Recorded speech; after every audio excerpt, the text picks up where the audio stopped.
I will serve thee, because I love thee. You have given life to me. I was nothing before you found me. You have given life to me.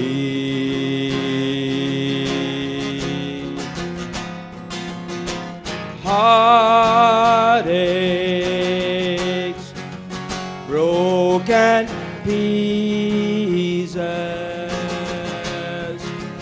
ruined lives are why you died on Calvary. Your touch is what I long for. You have given life to me. Okay, let's sing that song, Make Me a Blessing.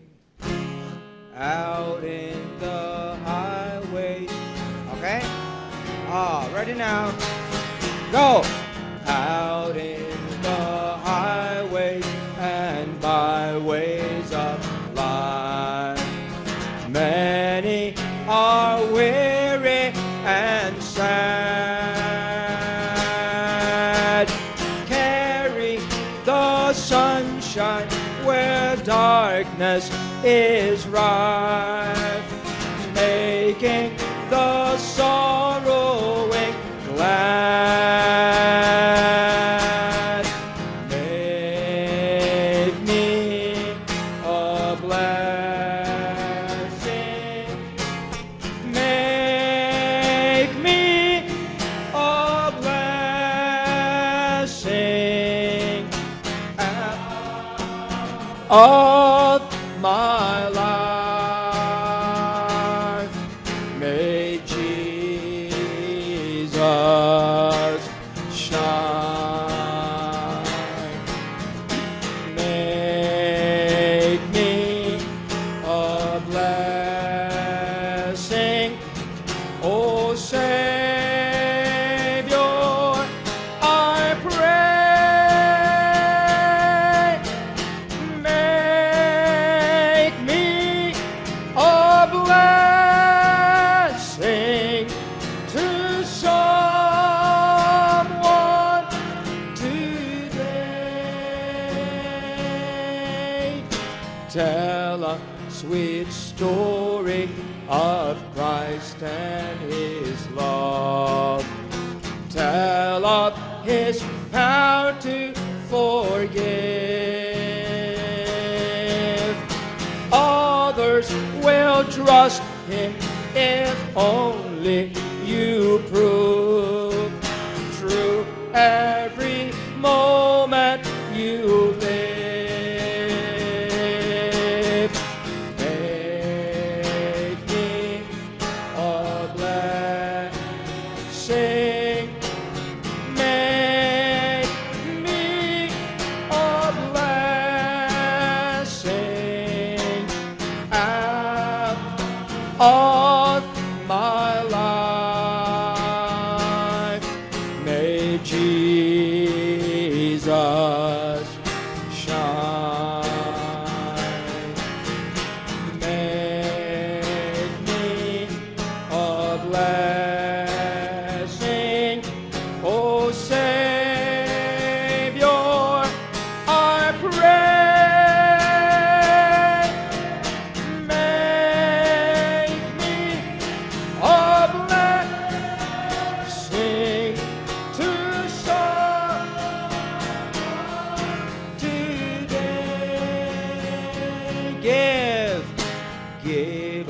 was given to you in your need. Love as the Master loved you. Be to the helpless a helper indeed. Unto your mission be true. Make me a blessing. Make me a blessing out of my life. May Jesus shine. Make me a blessing, oh Savior, I pray. Make me a blessing to someone today.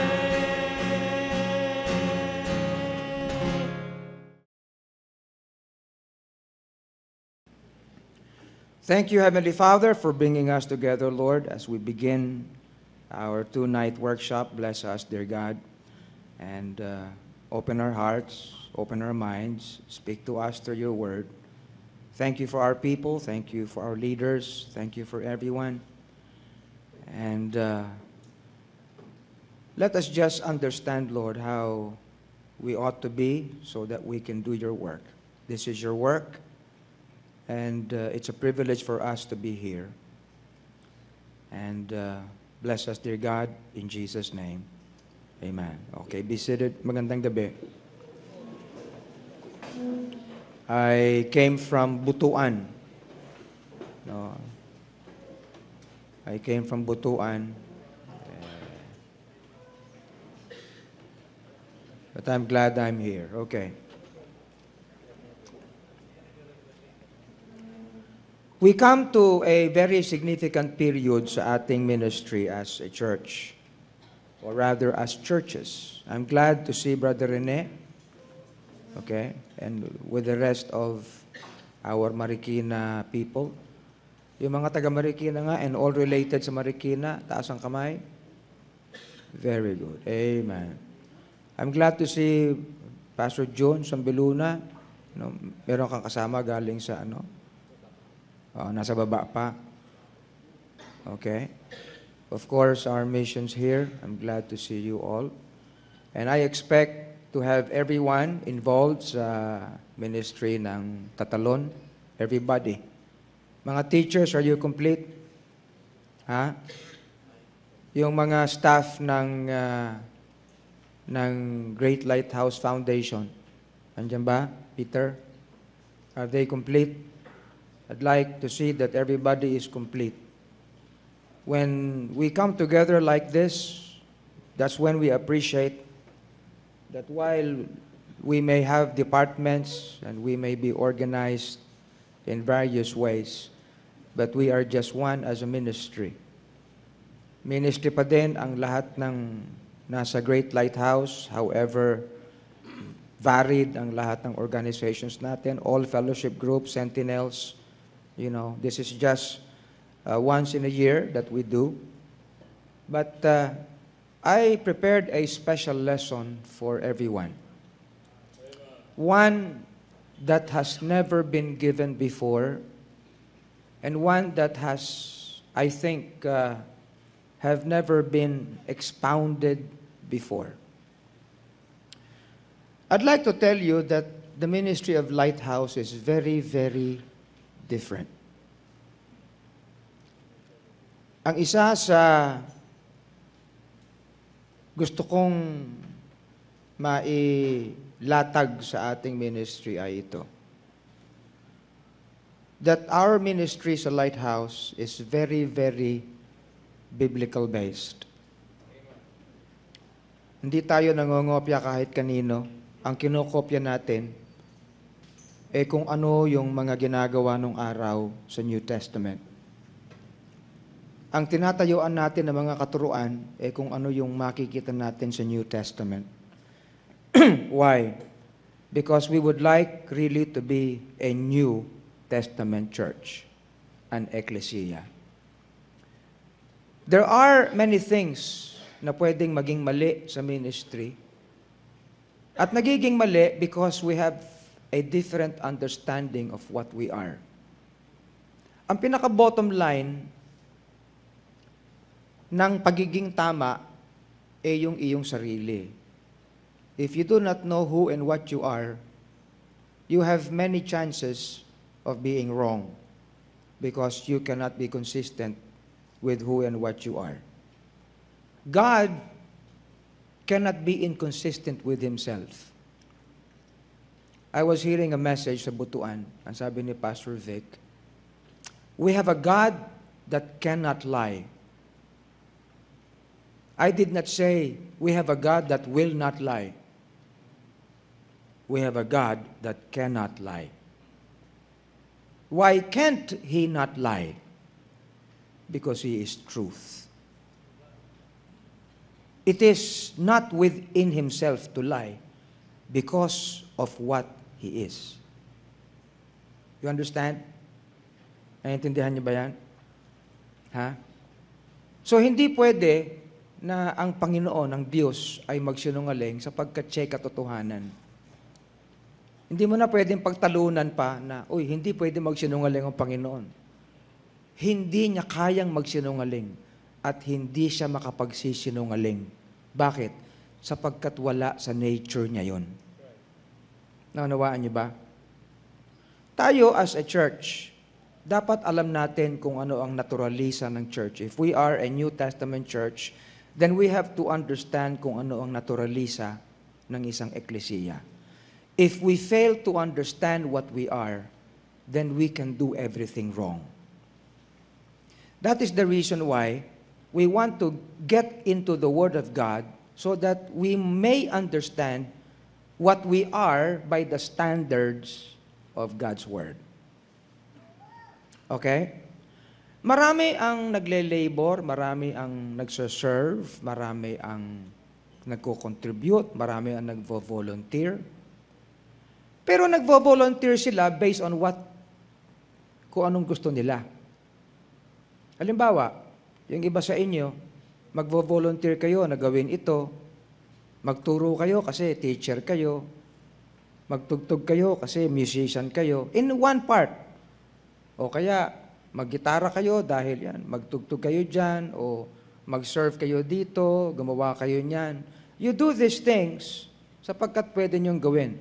Pero, think of it this way. We do these things because of what we are as a body of Christ. Not because kayang gawin ni isa ito. Ganyan ang normal, typical na organization. Sabi natin, mag-volunteer kayo, gawin nyo itong ganyan, kinakailangan. See, we do things because of what we are as a church. Naisip niyo ba yan? Ha? Hindi lang yung volunteerism dahil yun. There's a lot of things I believe that we can understand tonight.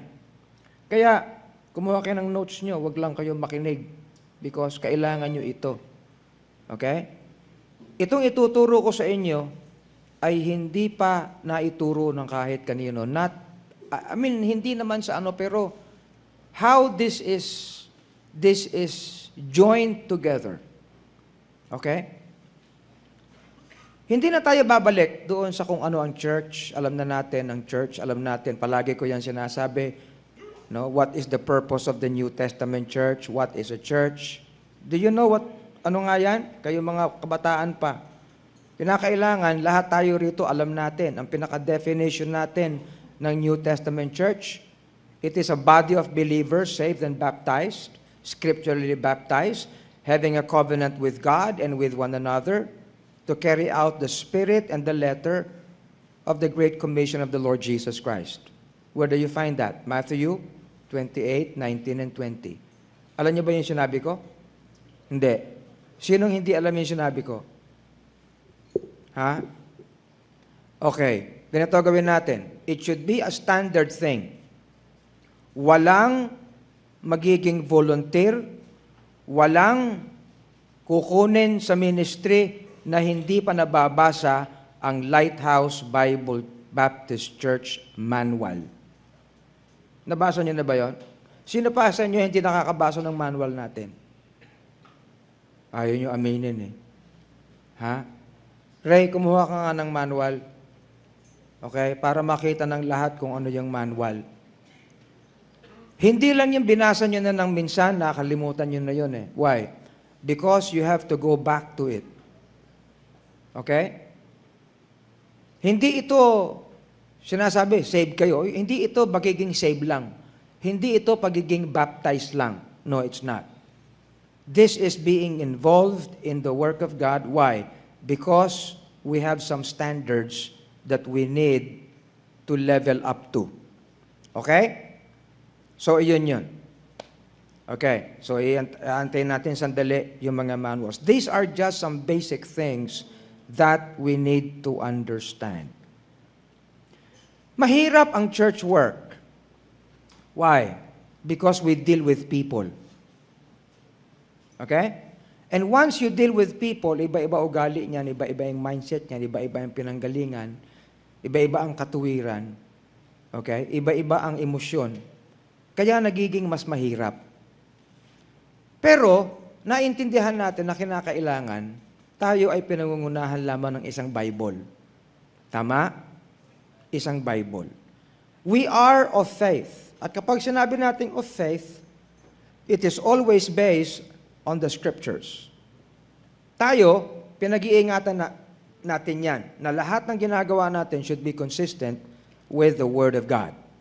Okay? Ito, baka hindi nyo pa nababasa ito. Ha?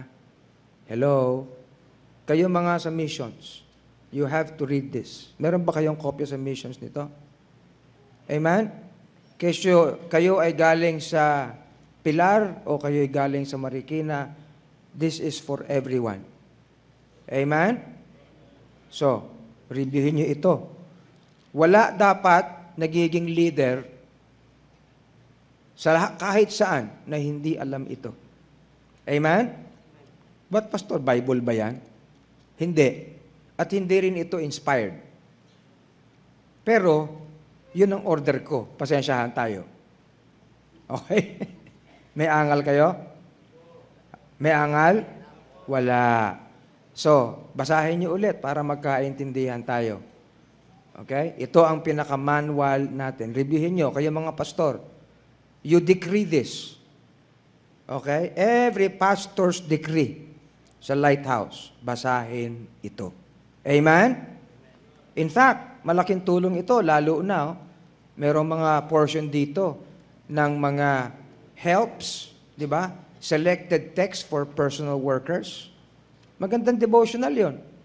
Okay, so iyan yan. Ito ay hindi ito binibili, libre ito.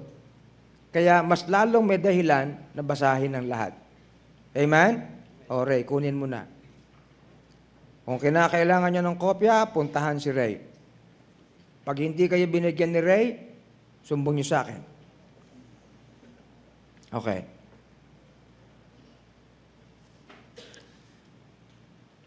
Two nights of all workers workshop. And this is very significant because as a church, as a ministry, we are entering our 40th year. Crucial yun. Kasi hindi naman maganda na 40 anyos ka na, batang kilos ka pa. 40 anyos ka na, hindi mo pa alam ang gagawin mo. Hindi naman maganda yon. Well, as a church, we should be that way. I understand, marami tayong mga kabataan sa ministry. Okay? Marami tayong mga baby Christian. Pero, kapag sila'y nagagabayan ng iba, mas maganda. Amen? Gabay-gabay tayo lahat eh, hindi ba? Amen? Okay. Hindi natin pinapaubaya ang isang bagay, pagkatapos magugulat tayo kung ganun. Ginagabayan natin. Okay. 3 bagay ang nais nating bigyan ng atensyon sa gabing ito. Number one is a study on the grace of God. Isang pag-aaral patungkol sa biyaya ng Panginoon. Balikan natin ang biyaya ng Panginoon. Okay? Ikalawa, a study on the calling of God. Pag-aaral patungkol sa panawagan ng Diyos. Okay? Sino sa inyo rito ang alam niyo meron kayong panawagan ng Panginoon? Taas, be honest. O, kita niyo na, hindi makapagtaas yung iba. Tama? Ha? Kasi, normally, ang iniisip niyo, ang may panawagan lang yung mga pastor. Yung mga mission pastors, yung mga preachers. Makikita natin mamaya kung ano talaga yung panawagan. Alam niyo, na-realize ko, sa kaiikot ko, kahit mga Bible Baptist pastors hindi alam ang subject ng calling of God. Okay? Ikatlo, we will have a study on the gifts of God. The grace of God, the calling of God, and the gifts of God. Kapag ang isang Kristiyano, alam niya ang mga bagay na ito, mas naiintindihan niyang gumawa ng church. Okay? Kumilos na parang church, maglingkod as becoming of a church, a body, no? Magkaroon ng ugali, magkaroon ng mindset bilang church. Marami nag-a-attend sa church. Marami nagiging involved. But, they get involved as individuals. They get involved as families. And simple as that, wala nang iba. Wala na. Bakit? Kasi maraming gulo na binigay sa atin ang mga Western world. Yun eh. Pero sabi ko nga, we want to be a church. So, tatlong bagay ito towards the end of this workshop. So, ano nga yung una? It's about the grace of God. Ano yung pangalawa?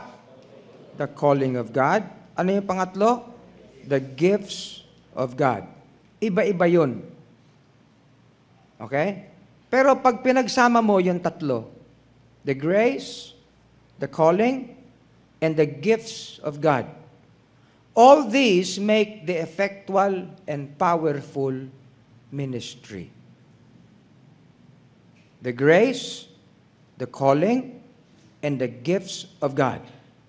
Lahat itong tatlong ito, ang pinaka-mga elements na kinakailangan upang magkaroon ng isang effective, at powerful, makapangyarihang ministry. Ngayon, ang perception ng mga maraming pastor, pera lang ang kinakailangan para magkaroon ng ministry. Kaya, ang lahat ay pera-pera lang. Ganun lang palagi yun. Ang pinaka-bottom line, pera. Kaya ewan ko ba, no, kapag nangyayari na yan, ay di para tayong mga INC, para tayong kung mga ano. No. Ang standards ng salita ng Diyos, tatlo. Ulitin natin, grace, calling, and gifts of God. Amen? Kaya kinakailangan maintindihan natin yan ngayong gabing ito. Ngayon lang tong gabing ito, iba pa yung bukas. Okay? Kaya marami tayong pag-uusapan. Wawarningan ko kayo, corny ang pag-uusapan natin. Aantukin kayo. Bakit? Puro Bible eh. But it's time we learn the truth. We don't want a ministry na kumukopya lang. We want a ministry that should be based on the right grounds. Amen? Now, Ephesians 3:7.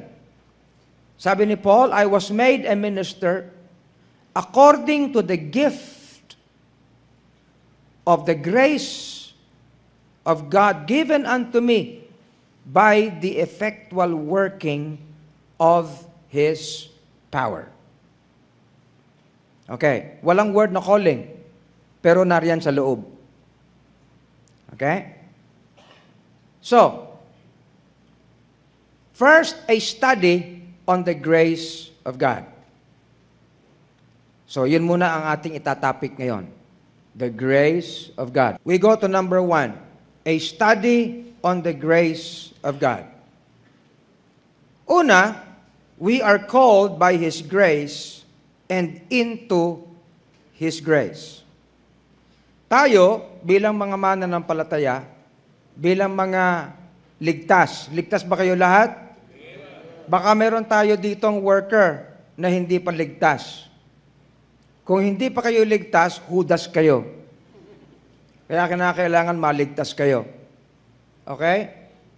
Hello? Kayo ba lahat ligtas? Oh. Lahat kayo nabautismohan na. Ha? Ang unang dapat maka-appreciate ng paglilingkod natin sa church ay yung mga members natin. Kung mas masipag yung hindi natin member, meron tayong masamang pangitain yan. Tama? Oo. Kinakailangan mas masipag yung miyembro. Mas nauunawaan ng miyembro. Tama? Okay? Mas may puso dapat yung miyembro. Pero kung mas masipag sa atin si Chay at si Bo, aba, ang pangit nun. Tama? Hello? Totoo yan. Ito sila Bo tsaka si Chay, parang pamilya na natin yan. Pero MBBE yan.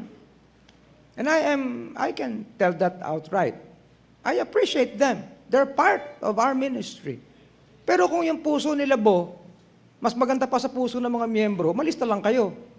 Di ba? Pangit yun. Dapat mas maganda yung puso nyo at makapantay nyo yung puso ni Bo. Si Bo palagi nandoon, no? Andyan ngayon si Bo. Dapat nandoon. Pero okay lang. Oh. That's what I'm saying. Pero hindi tayo nagkakait ng pwedeng gawin. Pero ang inaasahan natin, yung mga members mismo natin. Okay. Nung tayo'y tinawag, ang lahat ng nanampalataya kay Kristo'y tinawag. May problema ba kayo ron? Wala. Hindi tayo dapat mamroblema sa panawagan ng Panginoon. Amen? Naniniwala tayo dyan. Okay? Kung hindi ka naniniwala, pukpukin mo yung ulo mo para maniwala ka. Ibig sabihin kasi hindi ka nagbabasa ng Bible mo, hindi ka natututo. Lahat ng ligtas ay tinawag ng Panginoon. Amen?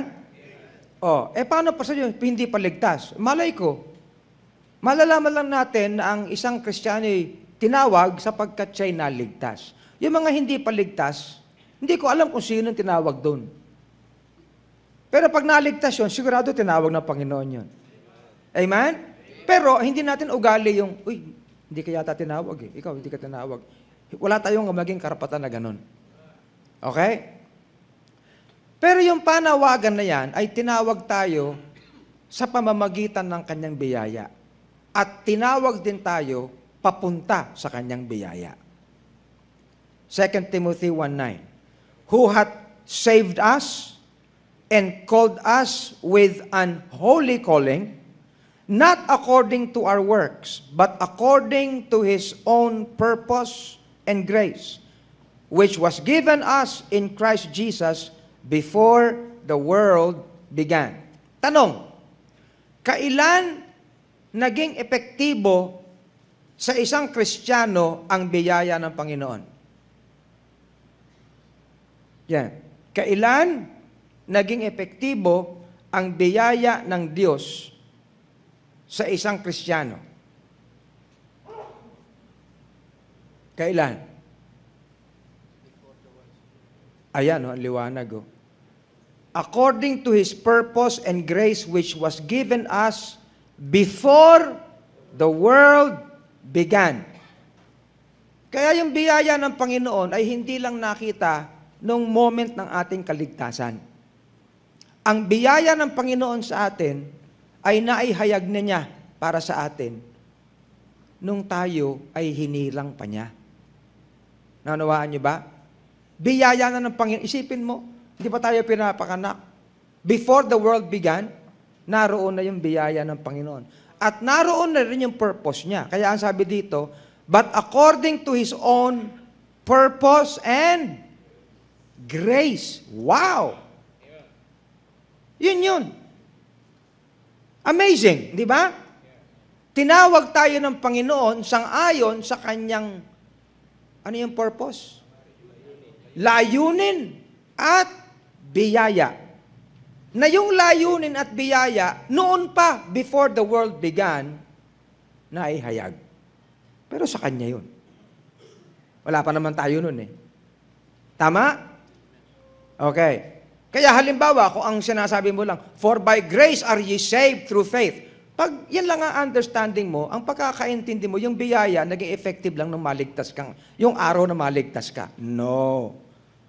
Sapagkat kung susuriin mo ang Bible, ang biyaya ay doon pa nung tayo'y tinawag niya. Maliwanag?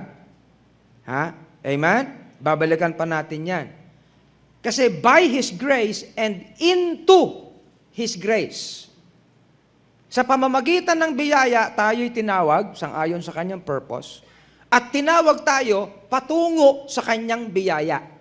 Para bang the sphere of His grace, doon tayo, tinawag tayo sa kanyang biyaya para pumasok doon sa malaking sphere ng kanyang biyaya. Into His grace. Naunawaan niyo? Okay. Pastor, bakit natin kinakailangan puntahan yung grace na topic na yan? Kasi nga sabi nung kanta, by His grace for His glory. Hindi lahat kasi ng Kristiyano ay binibigyan ng halaga ang biyaya ng Panginoon. Dito sa Lighthouse, hindi pwedeng hindi. Lahat dito ay biyaya ng Panginoon. Amen? Kasi kung hindi biyaya ng Panginoon, magmamalaki tayo eh. Kung hindi biyaya ng Panginoon, magyayabangan tayo. Kung hindi biyaya ng Panginoon, mag-iinggitan tayo. Pero walang ganun sa ministry. Kung hindi sa biyaya pag hindi biyaya ng Panginoon pinag-usapan natin, magpapataasan tayo ng ihi. Magpapagandahan tayo. Okay? Magpapagalingan tayo. Pero kung iisipin mong lahat ay biyaya ng Panginoon, walang room sa inggit. Walang room sa jealousy. Walang room sa backbiting. Bakit? Lahat tayo biyaya ng Panginoon eh. Walang umaangal na bakit siya ganyan, bakit ako ganito. Amen? Tama? Yun ang biyaya ng Panginoon. So we are called by His grace and into His grace. Sabi ni Paul sa mga taga-Galatia.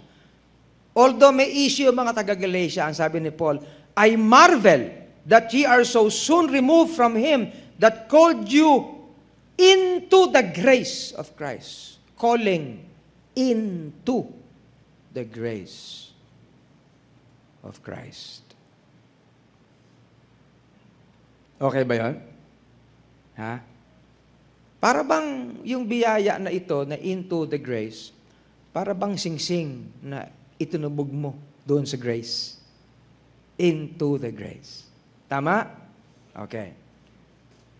We are called by His grace and into His grace, dumoble, no? We are saved by His grace. We are called by His grace.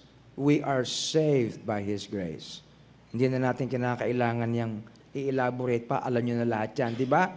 You need to have a verse, Ephesians 2:8, Ephesians 2:5. By grace ye are saved. We are also justified by His grace. See, everyone, sa lahat ng level ng workers natin, you need to understand what justification is. Alongside sanctification. Okay? So, biyaya din ng Panginoon yan.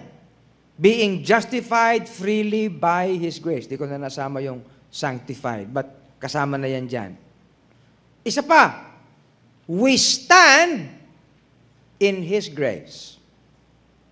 Bakit? Ang sabi ni Paul, Romans 5:2, by whom also we have access by faith into this grace, into this grace, wherein we stand and rejoice in the hope of the glory of God. So yung palang, we were called, no? And we were called into His grace. We were saved. We were justified. We were sanctified. Now we stand. Wala tayong ibang tatayuan kung di biyaya ng Panginoon. Okay? At wala din naman tayo tatanggapin kundi biyaya ng Panginoon, di ba? Amen? Now, I have to begin with the grace of God so that we will understand kung saan nga tayo lumulugar. Sa biyaya ng Panginoon, hindi tayo parang nag-a-apply sa trabaho. Okay? Kasi sa trabaho, ini-enumerate mo muna kung ano yung skills mo. Tama? Ito, ganyan ako, ganyan ako, ganyan ako. Yan. Magdidiman tayo ng, hindi ganun sa biyaya ng Panginoon. Ang biyaya ng Panginoon, narito po ako, Panginoon, gamitin mo ako. Yun yung biyaya ng Panginoon. Okay? So we stand in His grace. We also minister according to His grace. In Ephesians 3:7, ang sabi, whereof I was made a minister according to the gift of the grace of God given unto me by the effectual working of His power. Ang dami, di ba? Ang daming tungkol sa grace. You observe that?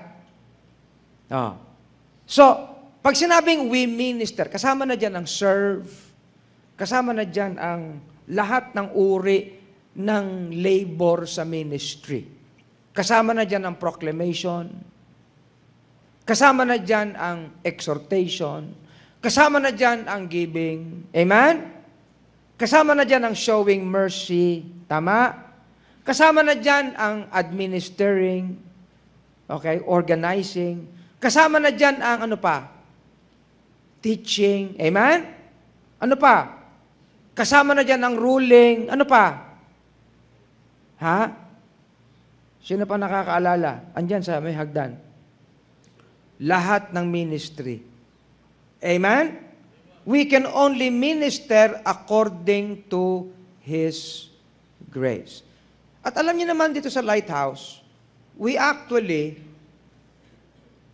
structured our ministry according to Romans chapter 12, verses 4 to 8. Can I give you an assignment?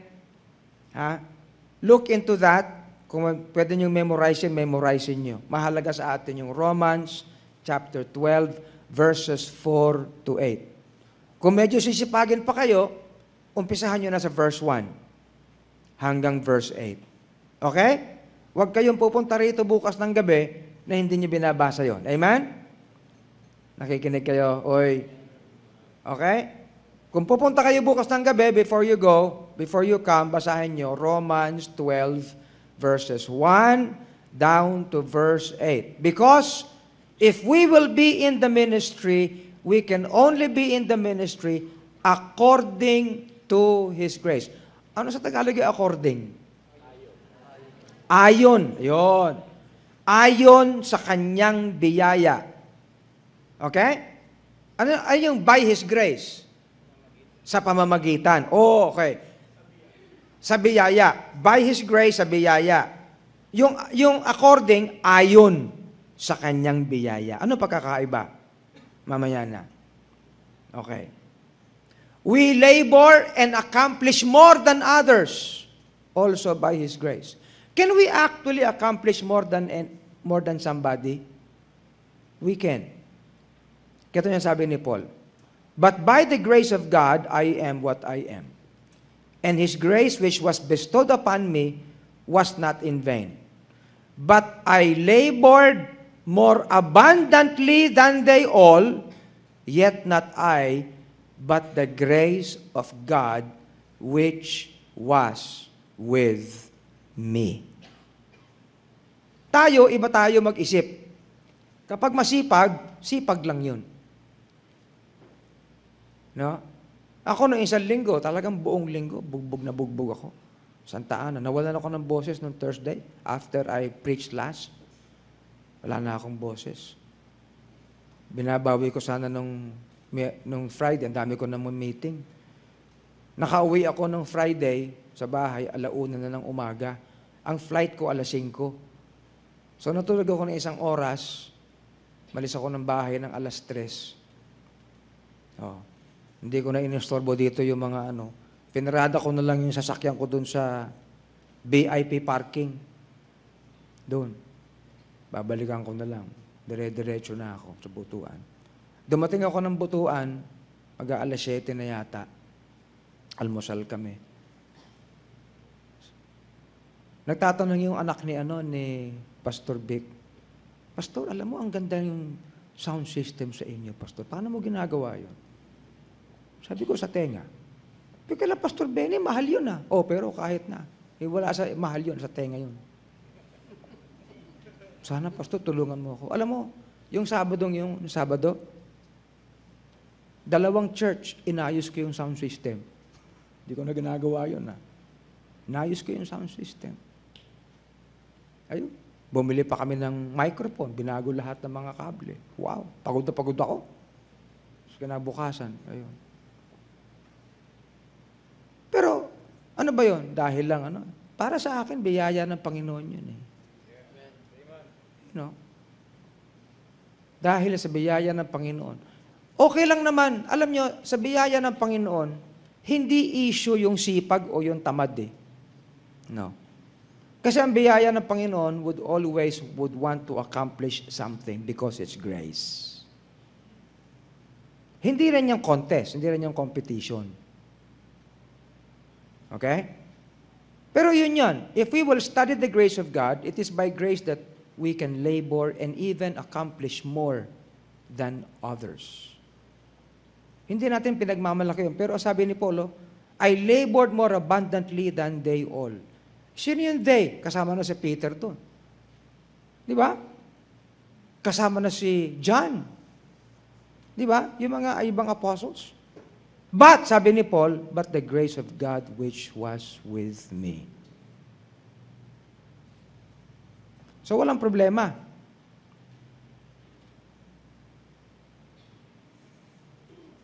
We are sufficiently strengthened also by His grace.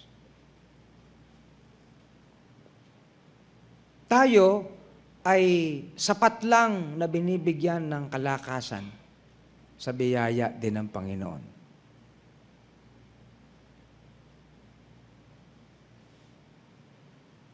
Ako, I am so blessed.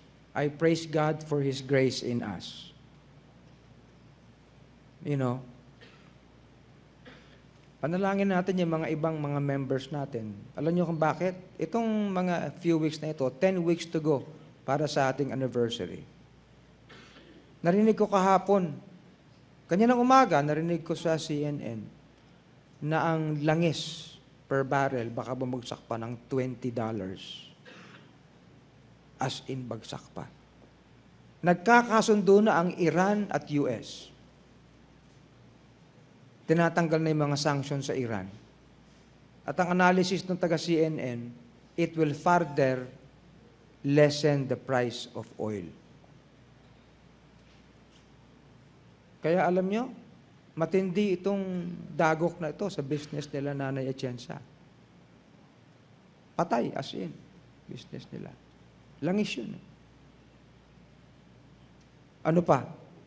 Nako, ang dami. Qatar, for example.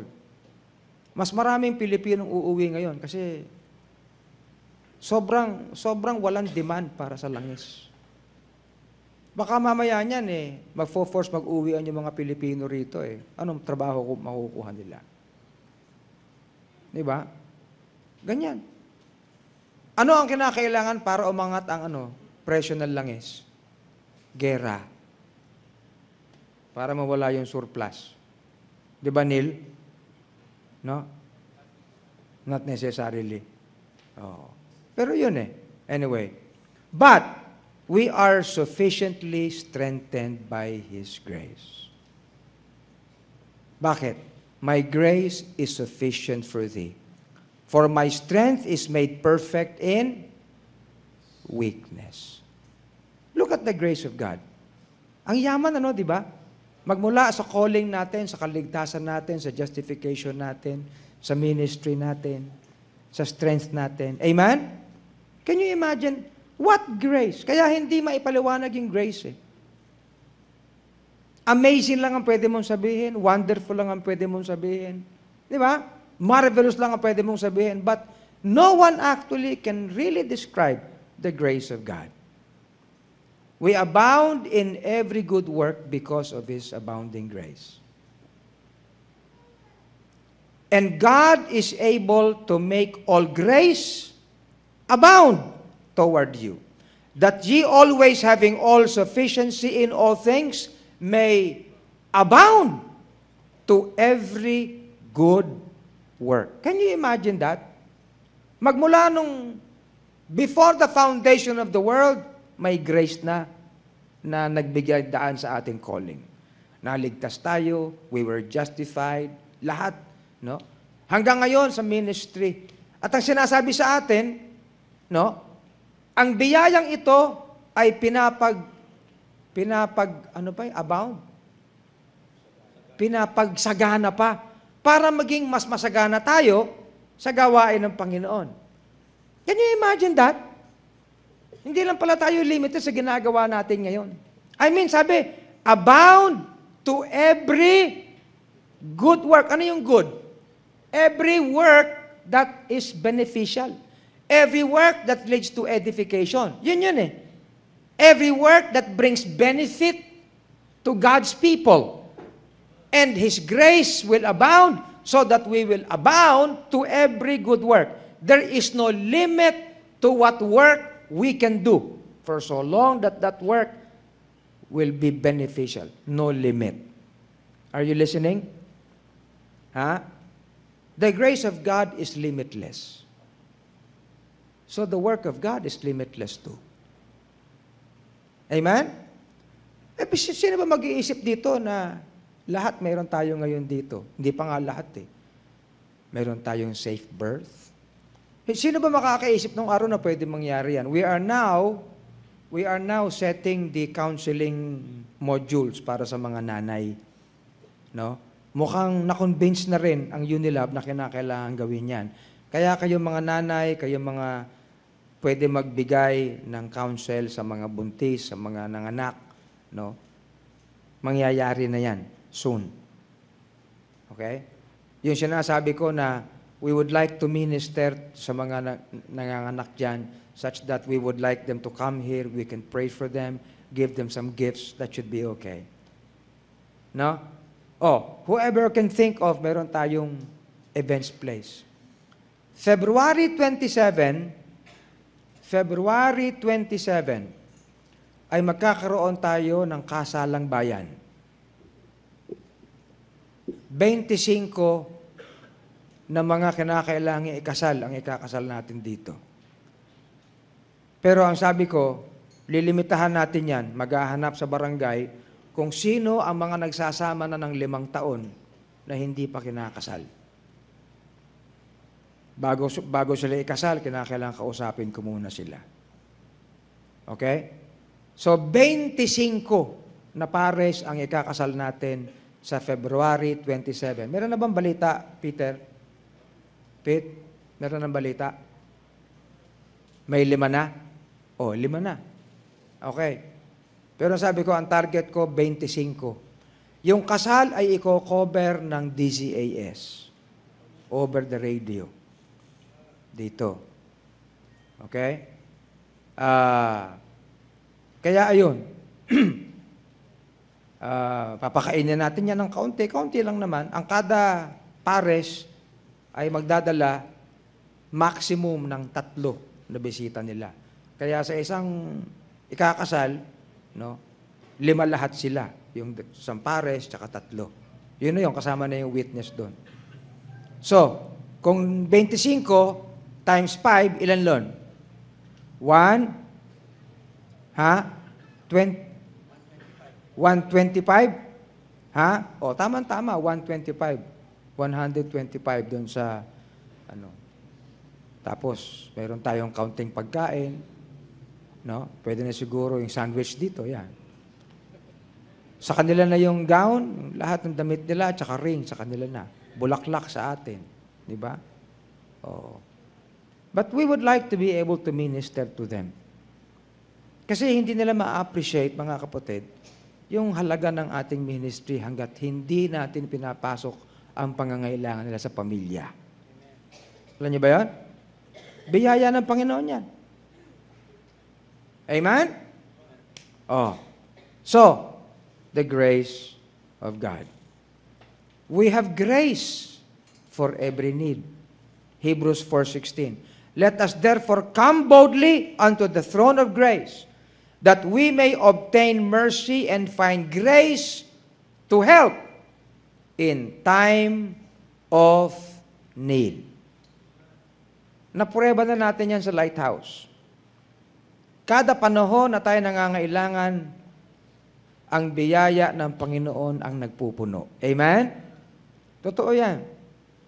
At sa lahat ng Lighthouse, wala naman tayo mga kung ano-anong nagsusupply sa atin ng pera, na fund sources. But praise God. Praise God that He supplies our need. Amen? Okay. So, we have grace for every need. Nagdoble na naman to. Ayan. We have even more grace in our humility before God. And the more we are humble, we have more grace. Bakit? But He giveth more grace. Wherefore He saith, God resisteth the proud, but giveth what? Grace unto the humble. Can you imagine that? Ang impact ng pag-aaral ng biyaya sa mga mananampalataya ay malawak. Sa pag-aaral ng biyaya ng Panginoon, maaari kayong magkasama-sama na hindi kayo nagkakaroon ng misunderstanding. Sa pamamagitan ng biyaya ng Panginoon, nagtatrabaho tayo na walang inggitan. Tama? Na walang comparison. Sa pamamagitan ng biyaya ng Panginoon, lumalakas tayo. Sa pamamagitan ng biyaya ng Panginoon, we can enlarge and abound in our ministry. Sa pamamagitan ng biyaya ng Panginoon, at pagdagdagan pa natin ng humility, we can even have more grace. Aren't you thankful for the grace of God? Ha? Yung mga kanta natin puro lang grace sa kaligtasan yun Pero hindi grace for every need. Grace para sa strength. Amen? Oh. Grace sa lahat ng help. Ang dami. Actually, kulang pa ito I would have outlined much more tungkol sa grace of God. Why am I giving this? Ang sabi ni Paul, we then as workers together with him beseech you also that ye receive not the grace of God in vain. So, therefore, itong study ng grace na ito ay mahalagang-mahalaga sa atin. Ito dapat ang maging platform nating lahat, biyaya ng Panginoon. Throughout this year, pag-celebrate natin ng 40th anniversary, biyaya ng Panginoon yan. At ang hamon sa atin, di ba, ano ang theme natin ngayon? Proving all things in 2016. How do we prove all things in 2016? Let us not, therefore, receive the grace of God in vain. Tama? Yun. Malaking dagok sa biyaya ng Panginoon kung hindi natin aayusin ang ating mga sarili. Malaking insulto sa biyaya ng Panginoon kung hindi tayo makapagtrabaho ng maayos. Amen? Malaking insulto sa biyaya ng Panginoon kung akala natin hindi natin kinakailangan yung iba. If we cannot work together and even be interdependent of each other, malaking dagok yan sa biyaya ng Panginoon. Kaya ito, I would like every one of our volunteers and workers and pastors and everyone, let us work according and by and in the grace of God. Amen? Namnamin niyo ito. Kung hindi dahil sa biyaya ng Panginoon, di ba ini-illustrate ko nga gaano ba kadakila yung biyaya ng Panginoon? Gaano ba katayog ang biyaya ng Panginoon? Di ba? Gaano katayog? Hanggang dyan sa ceiling na yan? Hindi. No. Hanggang outer space, hanggang the edge of the universe. Trillion and trillion. That's the distance of the grace of God to us when He reached down and came down to our level. Tama? Ano ang ipoprove natin dito? Sabi, prove all things Wala naman tayong problema sa biyaya ng Panginoon. But every time ang attitude natin ay salungat sa biyaya ng Panginoon, is an insult to the grace of God. Kapag inuunahan natin, akala mo, mas dakila tayo sa biyaya ng Panginoon. Can you actually have much, or can you actually have more in you than the grace of God? No, none. Amen? So, yun ang premise natin, kaya binalikan natin yung biyaya ng Panginoon. Okay? So, yun, proving all things in 2016. Okay? A study on the grace of God, a study on the calling of God, a study on the gifts of God, but then, we are now on the second topic, calling. Naintindihan niyo yung grace? Amen? Okay, let's talk about a study on the calling of God. We are called according to His purpose and grace. Ayan. Who hath saved us and called us with an holy calling. Question. Who are called? Sinong kausap ni Paul dito? Si Timothy. So Paul was talking to Timothy as one apostle to his student. Ang sabi niya, we. Well, for one, siguro pwede mong sabihin, baka ang iniisip ni Paul para sila lang dalawa yan. Pero obserbahan natin. But the main fact is this.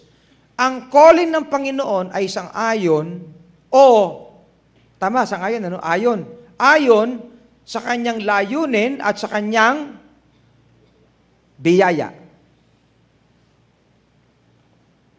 Ibig sabihin, naroon yung grace. Hindi natin maalis yung grace.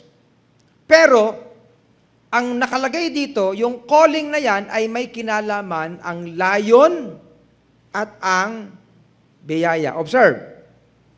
Calling, no? Pero meron dalawang pinanggagalingan. Ano yon? Purpose and grace. Wow! Anong nauna? Purpose o grace? Huwag niyo nang pagtalunan yan. Hindi na pinagtatalunan kung anong nauna dyan. Hindi pwedeng mag-purpose kung walang grace. Tama? Hindi rin pwedeng mag-stand out lang ang grace na walang purpose kasi walang aabutin So yung dalawang yun. Okay? Naunawaan nyo? Lahat tayo'y may panawagan. Pero, na-realize yung panawagan dahil sa layon, sa purpose ng Panginoon at ang kanyang biyaya. Maya-maya, mas maintindihan natin yan. Kung iisipin nyo, anong calling to? Ang dami naman kasing calling Pero teka muna, ano ba sabi ni Paul?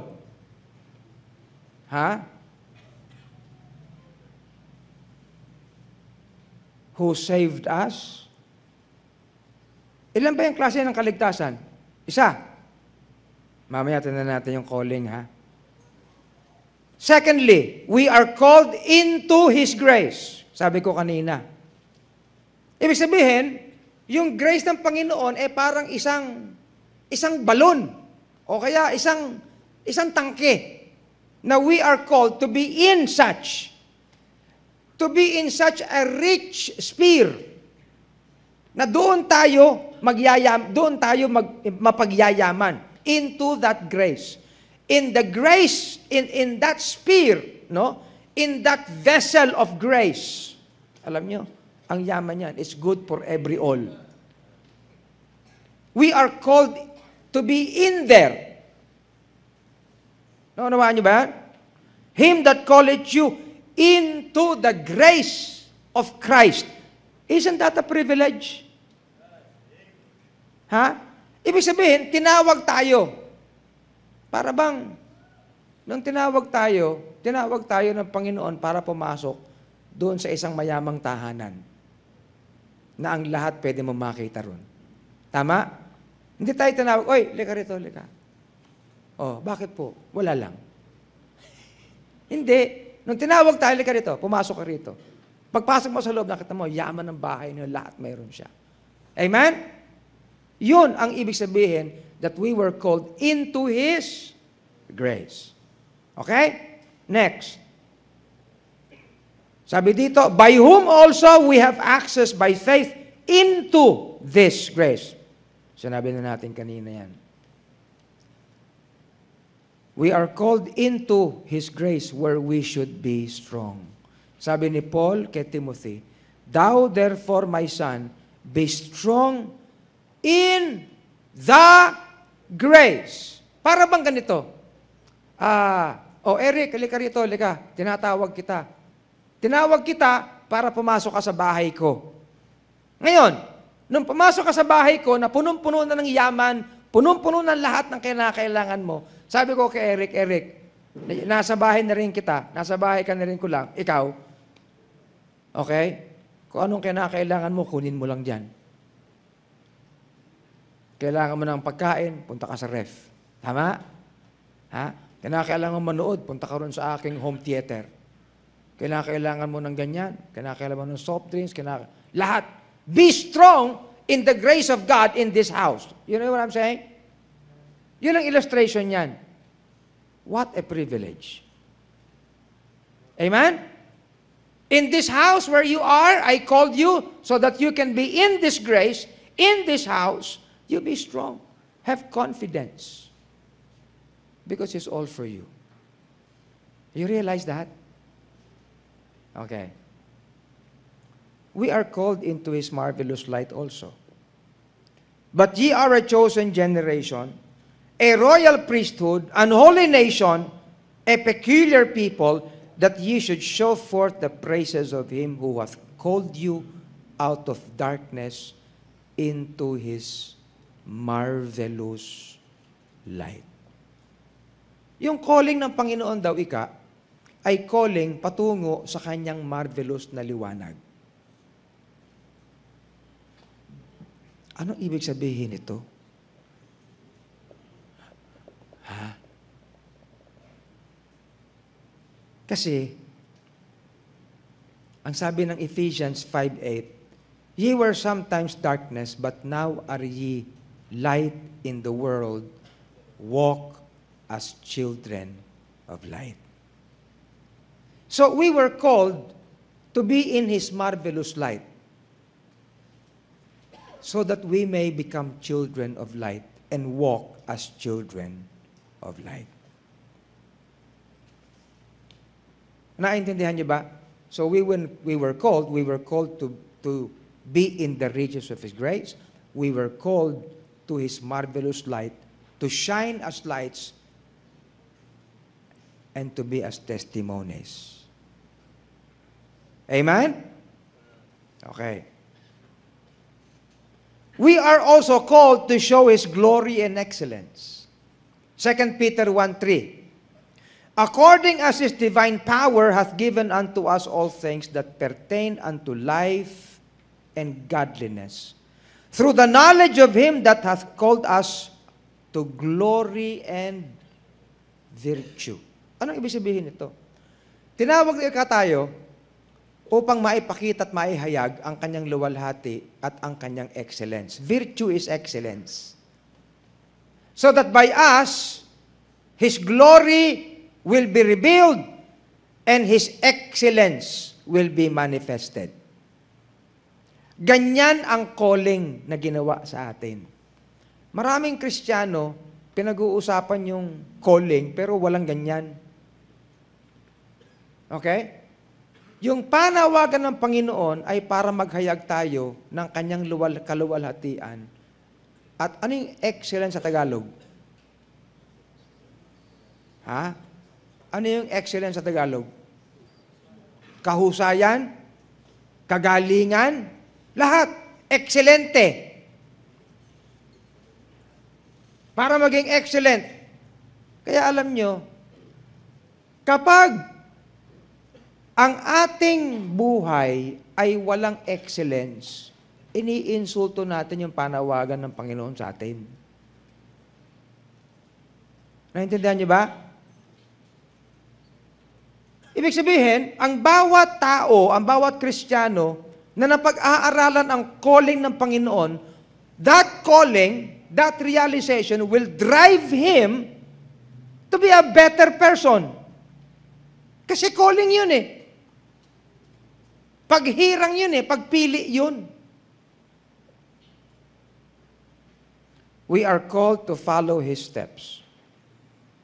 For even hereunto were ye called, because Christ also suffered for us, leaving us an example that ye should follow His steps.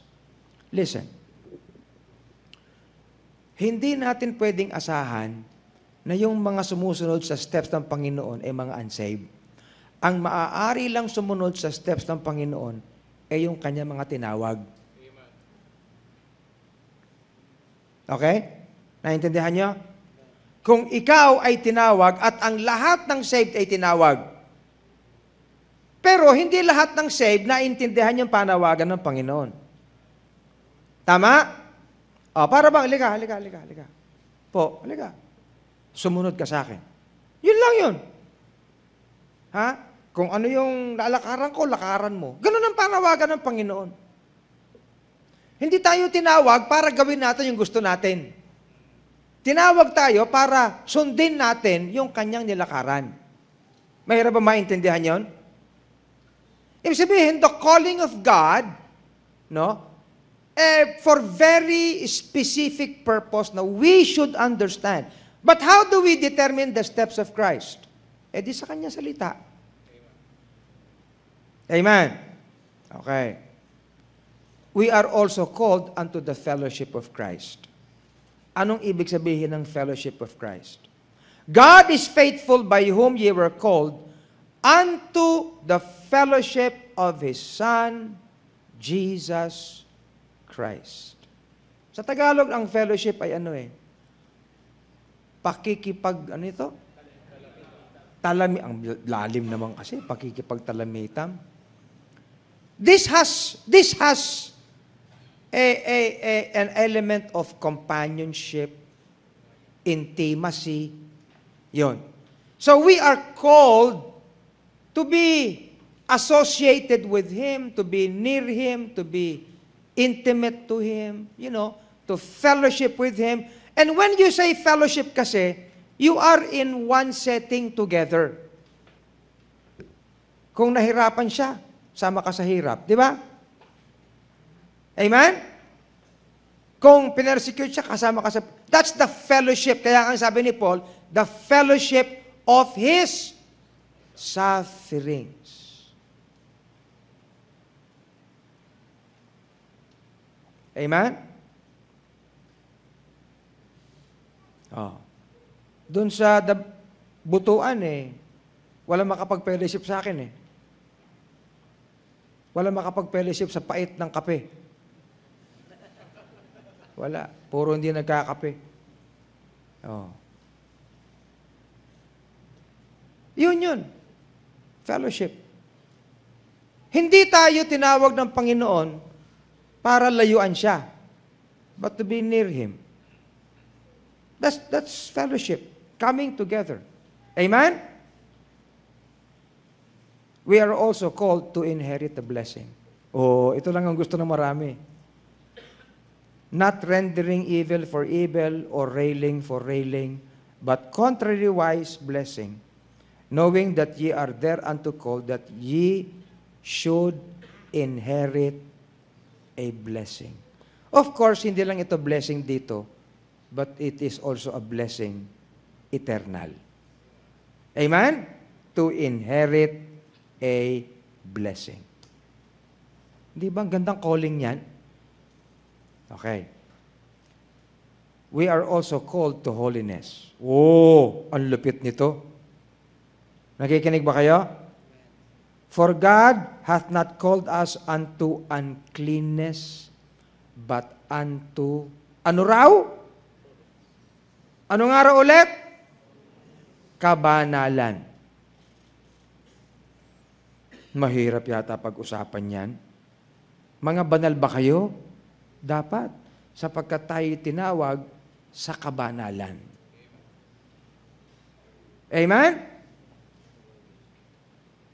Kaya hindi pwede na wala tayong standards na ginagawa dito sa ating staff. Amen? Oh. And that should be clear to everyone because we're called to holiness. Pastor, kasi kulang po ako ng pwede kong gawin para maging godly. So yung sabi sa iyo, sa ano sabi ni Peter? Binigay sa atin ang lahat ng ating pangangailangan. Tama? At lahat ng promises ay meron tayo. So that we can be partakers of His divine nature.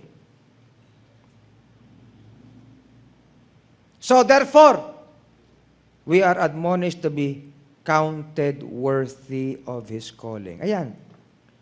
Sabi ni Paul, doon sa 2 Thessalonians 1:11.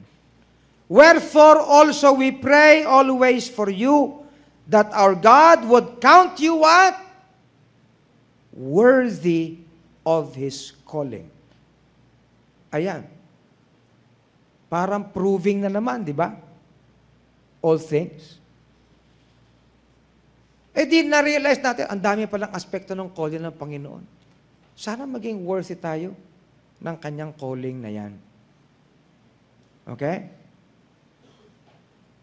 Oh. Now take note of this.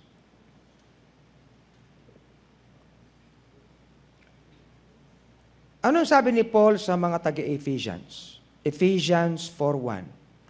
I, therefore, the prisoner of the Lord, beseech you, that ye walk of the vocation wherein ye are called. Okay.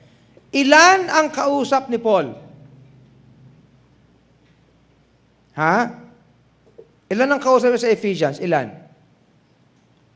He was talking to the whole church, correct? Amen? Are you looking at this? Oh, tignan nyo ha? That ye walk worthy of the vocation wherewith ye are called. Maging worthy kayo sa vocation, sa gawain, na kung saan kayo tinawag. Ilang vocation? Isa. Observe this. Wherefore also we pray always for you, that our God would count you worthy of this calling. Ilang calling? Ha? Ilang calling? Come on, basahin nyo. Ilang calling?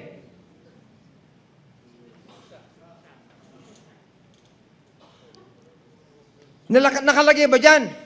That ye would be worthy of these callings? No. Is this T-H-E-S-E? No. Isa lang. Are you listening? Ibig sabihin, listen very carefully, ang calling nating lahat, isa lang.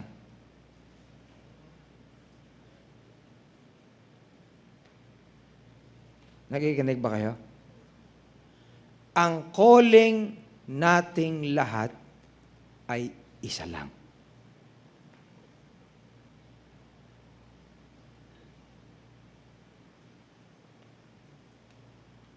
Kahit saan ko tingnan sa banal na kasulatan, hindi ako pwedeng maghiwalay ng calling ko lang mag-isa sa calling nyo. Sapagkat ang calling nating lahat as an ecclesia, isa lang.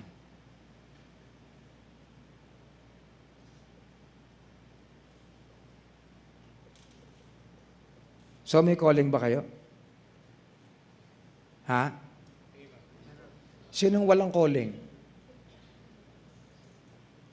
Sinong mayroong calling? Lahat tayo magtataas na ng kamay. Kasi yun ang sabi ng Bible eh. Nakikinig kayo? Dito na, nagkaroon ng medyo ibang klaseng twist. Wala naman tayong question sa biyaya ng Panginoon, di ba? Mayaman ang biyaya ng Panginoon. Okay. Pero kasi, we can say na ang biyaya ng Panginoon kasi can be different in me and in you and the rest. Fine. Walang problema doon. Okay. But there is one just grace of God that supplies all these. Tama? Pero, pag pinag-usapan yung callings, wala kang makikita sa Bible na pag pinag-usapan ng church, ang tawag ay callings. Wala. Pastor, hindi ba ikaw tinawag ka maging pastor? Hindi. Tinawag nga ako, pero yung panawagan ko, hindi iba sa panawagan nyo. Mamaya maiintindihan nyo pagdating sa study on gifts. Lahat tayo ay may isang panawagan. Lahat tayo may pinagkukunan ng isang balon ng biyaya at maraming mahuhugot na biyaya. But while all of us as a church would have one calling, the grace of God has given me more gifts as pastor.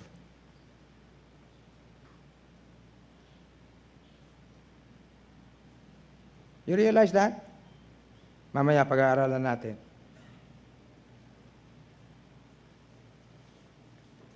The eyes of your understanding being enlightened. Sinong kausap ni Paul? Yung church sa Ephesus. That ye, plural, tama?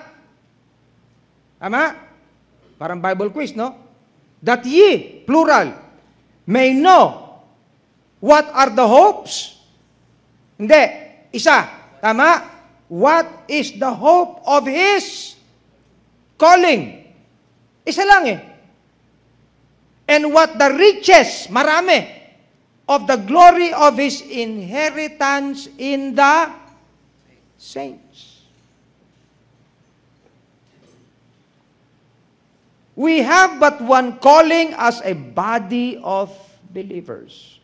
There is one body and one Spirit, even as ye are called in one hope of your calling. Oh, yan. Di ba? So, ilang calling? Ha? Isa. Kaya sa isang church context, hindi mo pwedeng sabihin na iba-iba tayo ng panawagan. It's about time that in Lighthouse ay maintindihan natin that all of us here have one calling. Kaya, hindi mo pwedeng sabihin, ako lang ang may calling dito. O si Pastor Bong lang. O si, no, lahat may calling.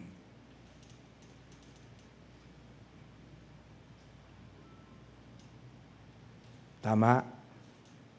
Ha? And we are therefore admonished to be counted worthy of His calling.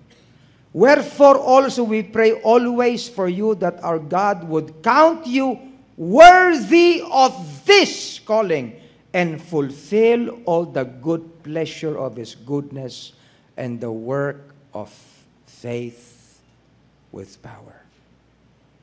And so, That is the study on the calling. Naintindihan niyo? Ha? So, pagtatanungin tayo, kaya ba may calling kayo? Yes. Because all of us are one body. We have one hope of His calling. Ang hirap intindihin yan. Pero you have to take it from the Word of God. Okay? Ngayon, alam niyo ba na hindi ko pwedeng i-isolate ang calling ko sa inyo?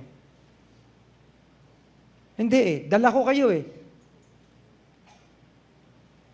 I fail you, I fail my calling.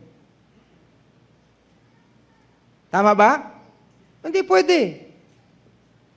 I cannot get out of this calling and leave you because all of us are together in this calling.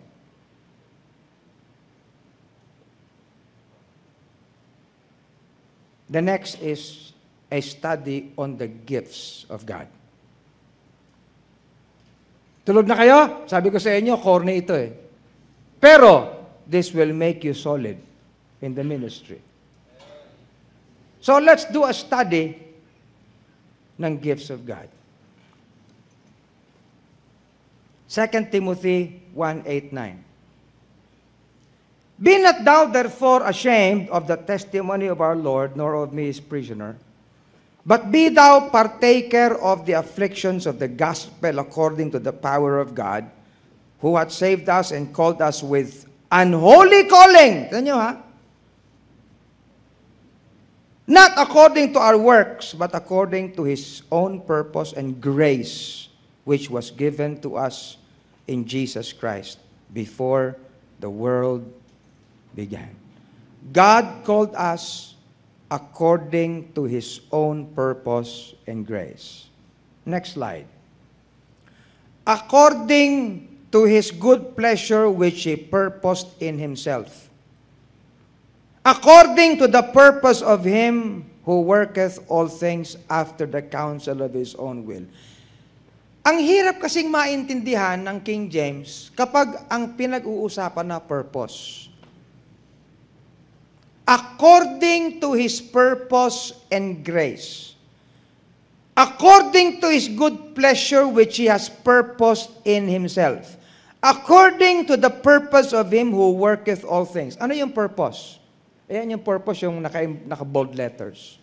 The purpose is simple. That we should be to the praise of His glory. Yan ang bottom line. Okay? Nakikinig kayo? So, tinawag ika tayo, no, according sa purpose, sa grace. Wala nang problema sa grace. Wala nang problema rin sa calling. Tama? Yung purpose na lang. Ano ba yung purpose? Ang sinasabi ni Paul dito, ang purpose ay simple lang. That we should be to the praise of His glory. Paano ko pa i-explain yun ng mas elaborate? Yun eh. That we, to Him, no, that we should be to the praise of His glory. That was the purpose, the one purpose, okay, na meron ng Panginoon na sinamahan ng grace at tinawag tayo. You understand? Hello? Ito yung purpose. Ano yung purpose? That we should be to the praise of His glory. Sinamahan ng grace, no? Tinawag tayo. You get it? Now, Ephesians 3:21. Unto Him be glory in the church by Christ Jesus throughout all ages, world without end. Consider this. Ang purpose pala ng Panginoon ay namamalas o namamanifest sa church. Tama? Hello? Ngayon, para ang church ay mag-come up doon sa purpose na yan, naroon yung biyaya ng Panginoon. Hindi pwedeng wala. Amen? Kasi nga, nung tinawag tayo, nandun yung purpose, naroon yung grace. Correct? We were called according to the purpose and His grace. Okay, tinawag tayo, pinasok tayo sa kanyang biyaya. Correct? Amen? Okay. Yung purpose niya ngayon, ay sabi niya, yung purpose ko ay mamamalas doon sa church. At sino na sa church? Yung mga nasa biyaya niya. Can we illustrate that? Nakikita niyo ako. Tinawag tayo according to His purpose and grace. Ang sabi niya, ang purpose niya for us is we should be to Him to the praise of His glory. And where is that manifested? In the church. And where were we called? Into this grace. Amen? At saan niya binuhos yung grace? Sa church.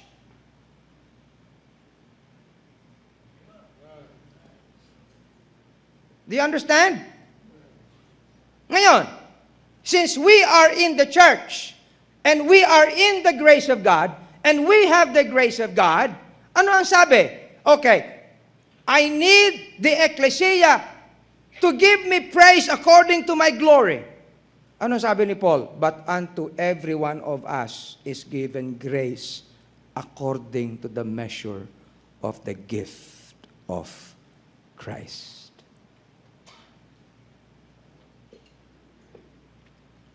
Kaya, ang sabi ko kanina, we only have one calling eh. Ang one calling natin, ipinagsama tayong lahat sa church.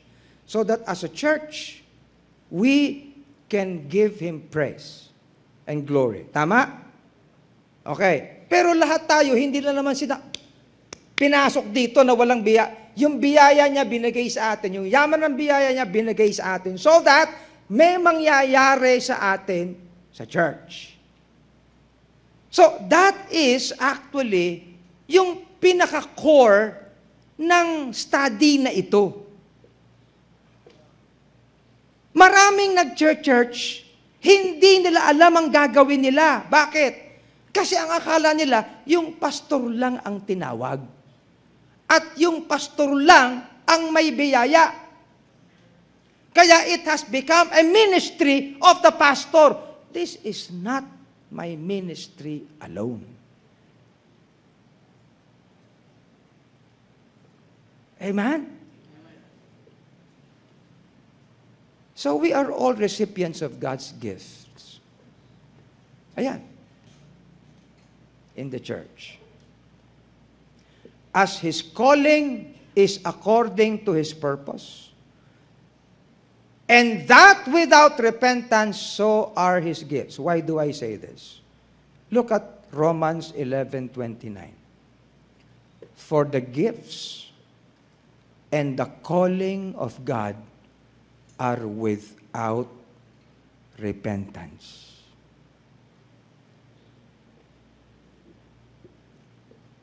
Ay? Ano ibig sabihin yan? Ang natitira na lang na kinakailangang makita ng Panginoon sa church, the one desire He wants to see, His praise and His glory. Tama? Amen? Yun ang gustong makita ng Panginoon sa church. Okay. Ang ginamit na term ng Panginoon ay ito, His calling and His grace are without repentance. Tinawag niya tayo, hinirang niya tayo, nilagay niya tayo sa kanyang sarili, sa kanyang biyaya. Tama? Yung kanyang panawagan ay pwedeng mabaliwala? Hindi pwede. The calling of God ay hindi pwedeng iatras. Because His calling is according to His purpose and grace. Amen?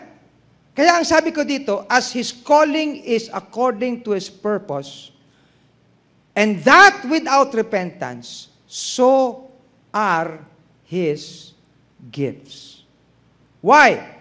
Because His gifts ang ginagamit niya so that His people in the ecclesia may give Him praise and glory. Now, this is a different study. This is a different study. Kaya alam niyo, itong ating gift-based ministry is something that is very deep. Akala natin siguro, ay, magaling lang si pastor. Hindi. Dito ko nakuha yun eh. Sa Bible ko nakuha yun eh. It took the power of the resurrection to give such gifts to His people. Consider this. When did God distribute the gift? Ito, lesson ko ito. Module ko ito dun sa Baptist Distinctives. Ano sabi ni Paul sa Ephesians 4? Wherefore He saith, when He ascended up on high, when He resurrected and we ascended, He led captivity captive. Ano ibig sabihin nun? Ha? Hindi niyo pa alam yun, ano? Noong araw, ang lahat ng namamatay sa Old Testament ay hindi umaakyat sa langit. Okay? Saan sila pumupunta? Sa paradise. Okay? Yung mga Old Testament saints, lahat ng namatay sa Old Testament saints, okay, na sumunod, no, sa kautusan, sang-ayon sa pag-aalay, ay pumunta doon sa paradise. Katunayan, nando doon si Lazarus. Tama? Ha? Hello? Ang pangalawang pumunta sa paradise, ang pinakahuli, yung thief doon sa cross. At ang pangatlong makikita natin sa paradise, si Abraham. Kasi nakita nga siya ng rich man eh. Tama? So basically, tatlo ng tao ang nakita natin sa paradise. Si Abraham, si Lazarus, at yung pinangako ng Panginoon na yung rich man. Rich man. Yung thief on the right side ng Panginoon. Okay. Ngayon, ibig sabihin, lahat ng mga Old Testament saints, when they died, they went to paradise. Why? Because sa kanila, they could only look at the Savior through a symbol. Okay? Through a type. Kaya nga meron silang alay. Ang bawat alay is a type of Christ. A type of the ultimate sacrifice. Okay? And when they would do that, well, fine. Pero hindi sila ligtas. Sapagkat walang naliligtas sa pamamagitan ng figure. Okay?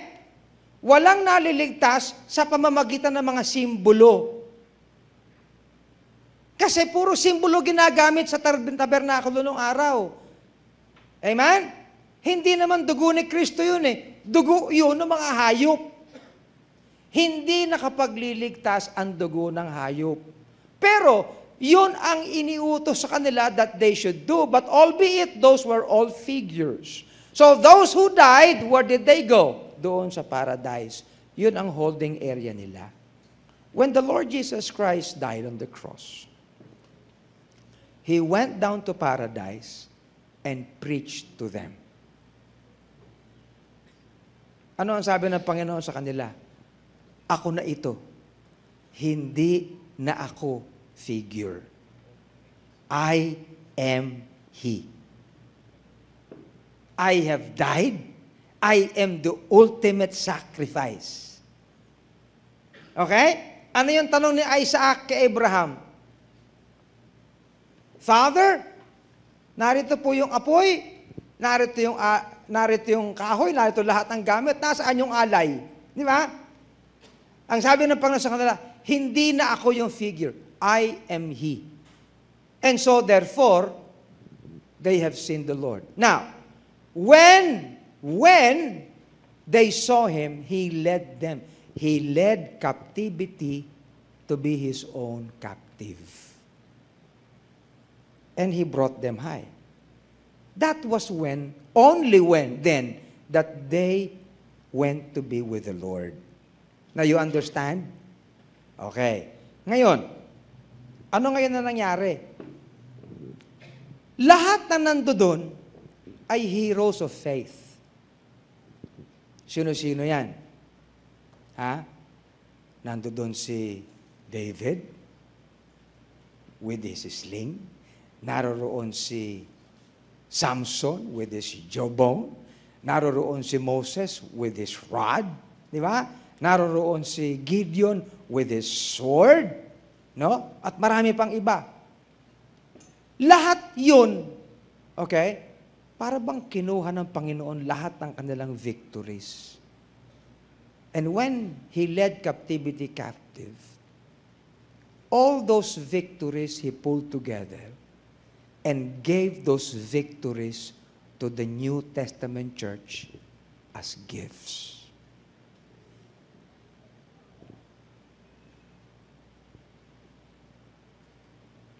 Yan ang ibig sabihin ng verse na ito.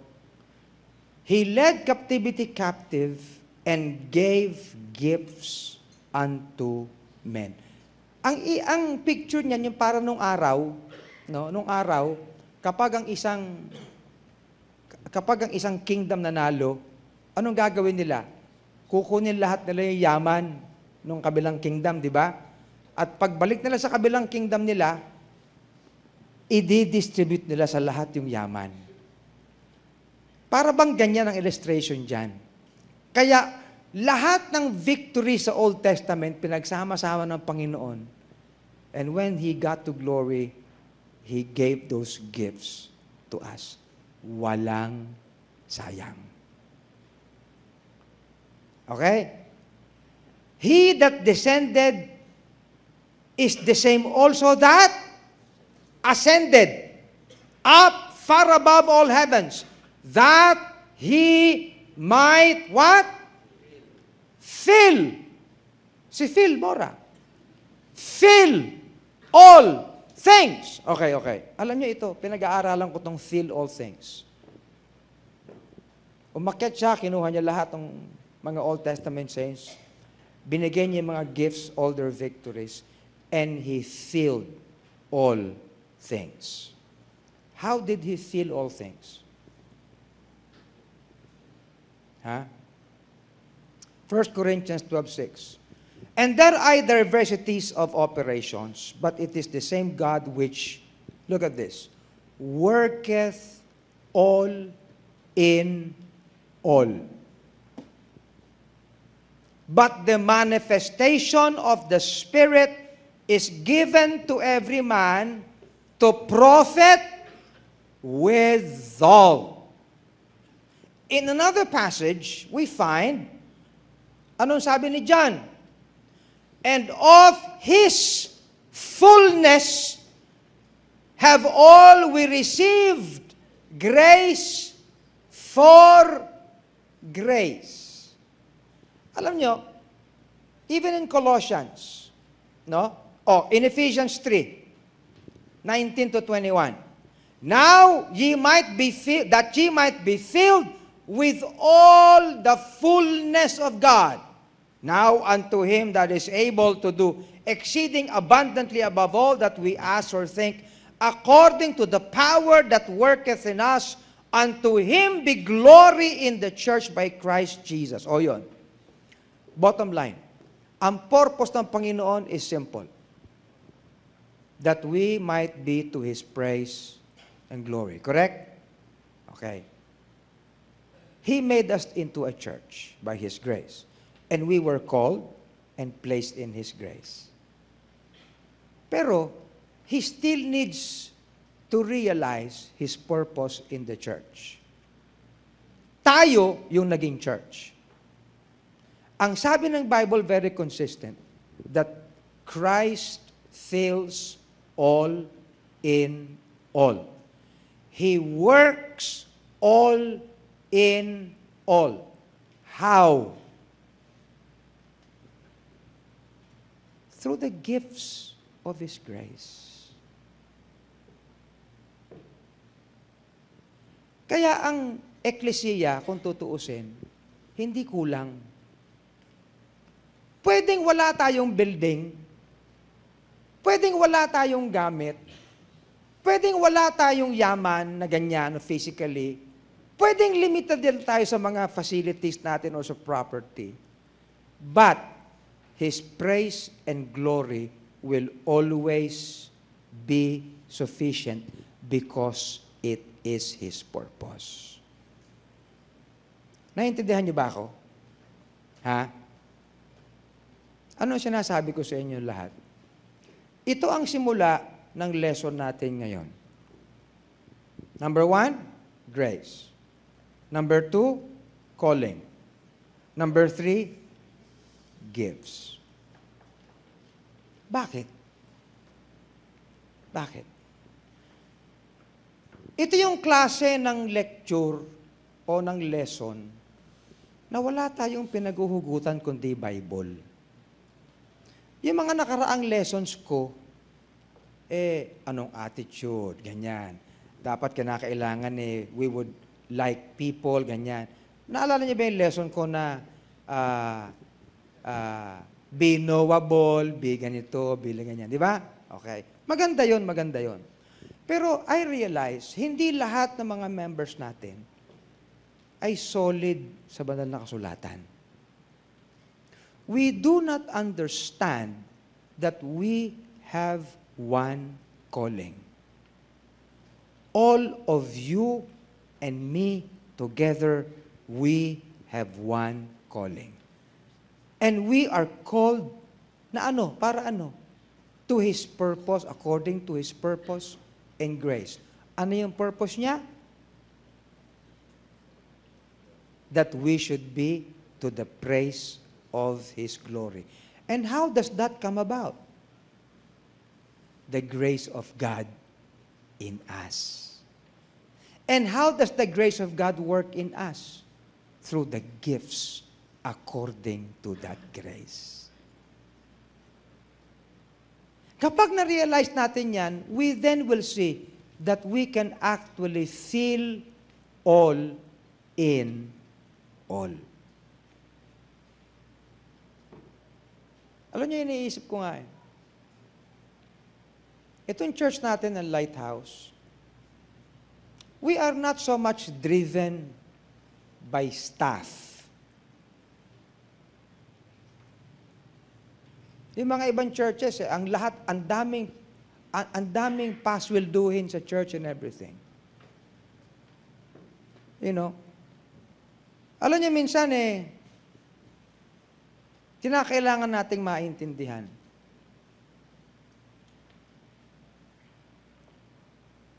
We are a church na ang daming tinutulungan.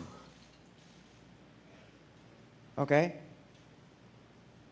Pero, there ought to be a time when you, mga members, will then have to feel all in all because of the grace of God in you. At yun ang pag-uusapan natin bukas kung paanong dapat mangyari. Okay? Papasok tayo sa panibagong period ng ating buhay bilang church. Hindi na tayo bata. Okay? Of course, syempre, papalit-palit. Marami nagbago. Nadinig niyo ba ma-preach si Pastor Romy Katap kahapon? Sino sa inyo, yun lang, noon lang niya narinig mag-preach? Come on, raise your hands. Oh, ayan, marami. Si Romy nung araw, Bago pa dumating sila rito, Romy na yun. Ang unang-unang tagapagmana ko ng Gestetner nung ginagawa ko yung bulletin, si Romy. Kapag tapos ko nang i-stencil yon, trabaho na ni Roming mag-print. Bibili siya ng papel. Yung ginagawa ni Ray. Oh. Pero halos lahat ng maraming nakaraan na. Iba na iba ng henerasyon eh. Iba ng henerasyon yung nakita niya rito eh. And it's a good thing na makarating uli siya. Talagang hindi ko sinabi sa kanya na wala ako rito.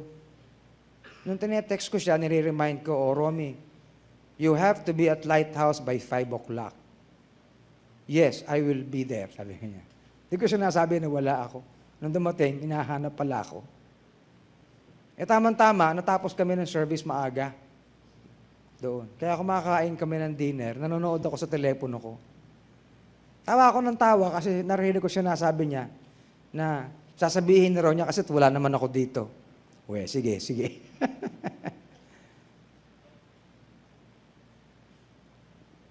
Through the years, nagbago ang mga tao.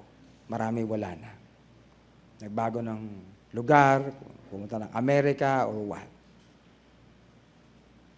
Pero you know what? Kahit magbago yan, kasi minsan, ang gusto natin, ang attitude natin, naku, umalis na sila. Kawawa naman tayo, umalis na sila. Hindi. Because even if there would be new people in our ministry, that is the grace of God in us. Each person is a bearer of the gift of the grace of God. Yun. Huwag na tayo maghanap ng wala. Because what God gives to us is a bearer of such gifts and can fill all in all. Ganon pinupunuan ng Panginoon ang church. Okay? Hindi emotion ang pumupuno sa atin. The gifts of God. Amen? So bukas, titingnan natin ang ibang mga gifts na pwede mangyari sa ating kalagitnaan. But I'd like to tell you, each of you here is part of a ministry. You are here because you believe that you could do something, you can do something, and based on what you can do, you are now part of the ministry. But listen to what I'll say. You are in the ministry because of the gift of God in you. Yun. And each of us has. Yung iba isa, yung iba dalawa, yung iba tatlo. Siguro ako marami. Dapat lang naman, pastor ako eh. Okay? But each of us here will have to recognize such gifts in us. So that together, kapag pinagsama-sama natin, we realize that God fills all in all through His grace. Ang hirap i-explain ng module na to. Bakit? Walang pinanggagalingan kundi Bible eh. But how else can you explain the gifts and the calling of God ay walang repentance? Then we have to appreciate the calling of God. Then we have to appreciate the gifts of God. But how do they come? Anong paghuhugutan mo kapag pag-aaralan mo ang calling ng Panginoon? Then nasumpungan natin, ang calling ng Panginoon ay sang-ayon sa kanyang purpose and grace. So dapat pag-aralan natin ng grace. Tama? Dapat pag-aralan natin ng purpose. Kailangan pag-aralan natin ng calling and then the gifts. Kaya ganon ang pag-aaral na ito. There is no other way to explain this. But thank God for the gift of grace. Tatapusin natin ngayon. Yan ang iiwanan natin. Isipin yung maigi. As you go tonight, you say, Lord, I want to be able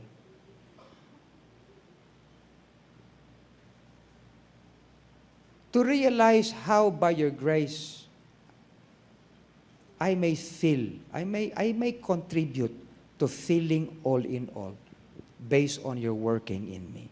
Look at the grace of God. Di ba kanina, anong sabi ng biyaya ng Panginoon? The grace of God is sufficient to strengthen us. Di ba? The grace of God has a lot. Kaya mahalaga that we can be established and we should be established in the grace of God. Yun. Sapagkat ang panggagalingan ng filling all in all of the Lord is the grace of God. Sana bukas mas maintindihan niyo pa. Tomorrow, we will see the structure of what we are in our ministry. But basically, this is the foundation. Ano yan? The grace of God. The calling of God. The gifts of God. Meron kayong question? Ha? Siyempre, dagdag pa, medyo hilo na ako sa biyahe. Okay? I actually need to rest. But thank you for coming tonight. I pray that this will translate to all our ministries. Why? Sapagkat, alam nyo, this is it. Ito. Pinag-aaralan ko lahat ng mga model ng mga churches. Wala tayong kasing model. Totoo yan. Sabi sa akin ni Pastor Vic Serrano, yung huling punta rito ni Pastor Vic Serrano, buhay pa si tatay. As in, buhay pa si tatay. Pero, associate pastor na ako noon. Sabi sa kanya, Brother Vic, out of nowhere, tinawagan niya ako, Pastor Ruben, pwede bang ikaw ang speaker namin? O sige, kasi ilang beses speaker nila si Pastor Benny, si Joey Sauco, lahat. Kasi ikaw na lang ang hindi napupunta rito. Nung dumating ako ron, tinatanong nila kung sino sa mas matanda ni Pastor Benny. O sige. Hindi nila alam ang itsura ng lighthouse. Una, commitment ng first fruits. Okay. Alam niyo, nag-commit sila ng 1.7 million? So, commitment nila. That's good. Anyway, tama-tama yung mga dala ko mga picture. This is lighthouse. Akala pala nila maliit lang tayo. Sabi ko, it was actually what? It was actually 15 years ago na kami ang naunang magpatayo na malaking building na may balcony. Hindi MBBE yun. Ako ang naunang sira ang ulo nagpatayo ng malaking building. Ganun ba yun? Oo. Bakit ka ako nagtayo ng malaking auditorium ng Santa Ana? Kami rin ang dahilan kasi doon sa LCD, LED. Totoo naman yun Pinakita ko yung first picture natin, yung maraming prutas. Naku, gagawin din namin yan. Sabi niya, alam mo, we have some plans, inaayos na namin yung building namin. Papatayo kami. Pwede ko kami pumunta sa lighthouse para makita namin yung building nyo, gagayahin namin. Ayun. Anyway. So, ayan. Tandaan nyo ha, the grace, the calling, the gifts. May tanong? Wala. Namnamin nyo, pag-aralan nyo ngayong gabi. And be back tomorrow. Mas maaga kayo, ha? Amen? Ha? Tomorrow, mas toro pa ang ating lecture or workshop. And as we do in the past, we will have to make our own commitments for this year. Okay? Meron pa bang sandwich? Ha? Yung mga hindi pa nasa-sandwich, pwede kayo mag-sandwich as you go. Okay? Let's all stand and be dismissed now. and let us pray. Halika, Pastor Bong, and you close us in prayer. Bakit basag ito?